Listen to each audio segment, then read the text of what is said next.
berisi 7 mantra untuk mendatangkan hujan dan 7 mantra menghentikan hujan. Dan ada rajanya. Yang dipanggil adalah Hanuman sebagai pengantar hujan di Merapi, Merbabu dan pegunungan sekitarnya. Nah, jadi saya membayangkan kenapa bahkan sampai hari ini sebagian besar masyarakat di pegunungan bagian Jawa Tengah ini, kalau hujan tengah hari tiba-tiba datang terus kita bilang hujan cetek, itu punya relasi panjang. Itu teksnya juga sudah diterjemahkan. Nah, rajanya juga sangat menarik ya. Raja-raja Merbabu itu sangat berbeda dengan raja-raja yang di tradisi Bali, di tradisi Lombok. Mereka punya kekhasan tertentu begitu. Walaupun ada yang sangat beririsan, misalkan simbol-simbol siwa, 5 pancaksara, sara suci dan lain-lain. Cuma ada hal-hal yang sangat lokal. Jadi hal-hal lokal itu misalkan komposisi sajennya itu sangat lokal. Jadi ada nama-nama lokal yang bahkan itu nama yang terus gitu ya dilestarikan. Ternyata nama lain dari pohon cantigi yang kalau orang-orang naik gunung itu kan selalu memberi kekasihnya itu dengan cantigi kering gitu. Itu ketangkap Taman Nasional. Itu namanya manis rejo. Dan banyak peneliti etnobotani yang menerjemahkan pohon manis rejo itu hilang. Padahal di kawasan Merbabu sampai Lawu itu masih sangat familiar. Mereka menyebut itu dengan tumbuhan manis rejo. Jadi sebenarnya ada konteks lokal. Nah, kemudian yang saya tidak tahu adalah bagaimana cara mengaktifasi. Ini kan mantra ini dipakai. Mantra ini dipakai oleh seseorang dan kepentingannya sangat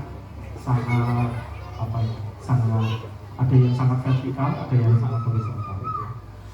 Ya sama, misalkan seperti tadi ya, kering seperti ini kemarin kalau moyo hujan gitu ya, kebakaran, terus tiba-tiba ada orang yang bisa meminta hujan. Seumur hidup saya cuma memakai mantra itu sekali pas kebakaran Merbabu tahun 2018, dan itu ya kebetulan hujan aja, ya kebetulan. Karena ini saya nggak boleh ngomong kayak gini kan kalau di dunia akademik gitu. Tapi itu beneran saya lakukan ketika mantra itu coba ada 7 mantra memanggil hujan, ada sesaji yang disajikan, ada raja yang harus ditulis di daun sirih dan diletakkan di kaki Merbabu dan malam itu hujan. Jadi kebakaran cuma sehari. Kebetulan atau memang ada orang yang bisa mengaktifasi itu sebenarnya Bapak Ibu semua yang di lereng-lereng Merbabu yang pasti jauh lebih bisa mencapai itu daripada saya yang hidup kecil di kota urban gitu. Saya nggak tahu, benar-benar saya nggak tahu. Ada banyak cerita, apalagi kalau dulu, makanya kadang-kadang saya kalau Romo Kuntoro itu umurnya masih 100 tahun gitu. Saya berharap itu bisa, itu aktif semua gitu ya.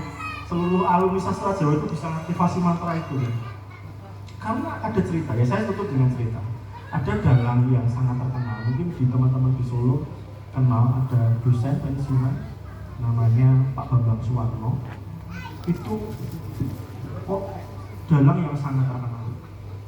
Dia adalah murid dari Romo Kuntoro di Solo ya, dulu Romo Kuntoro punya murid banyak. Selama 20 tahun Pak Bambang itu kehilangan suaranya. Jadi bisa membayangkan ya, seorang dalang, seorang dosen tiba-tiba turun dari dalang itu disalamin orang, suara panjenengan saya kulo anggerungin deh. Habis itu hilang suaranya selama 20 tahun. Dia berobat kemana-mana nggak tahu, ke Singapura nggak tahu itu. Kemudian Romo Kuntoro hanya bilang, ya wis gawe lemar gitu. Lemar itu sirih gunung, dan itu yang ada di Prasasti Jamanu, yang sekarang prasastinya mau pulang. Kemarin kita ngobrol sama Mas Doni itu, kalau bisa prasasti dari Madu-Madu pulang. Romo Kuntoro cuma nulis saja, terus diombe. Ya nek, saya lupa 30 kali atau berapa, terus kemudian beliau hanya merebus itu 3 kali dan sembuh. Tapi kan Romo Kuntoro nggak boleh cerita ini di UGM. Tapi itu, maksud saya pikir itu warisan-warisan yang kita bisa menggunakan itu dengan pertanggungjawaban yang jelas. Tidak mungkin seorang dukun terus begini mampu kan, nggak mungkin. Jadi ada laku-laku yang panjang gitu ya. Tapi ya mungkin aja 1% gitu. Mungkin. Atau Mbak Novi. Nggih.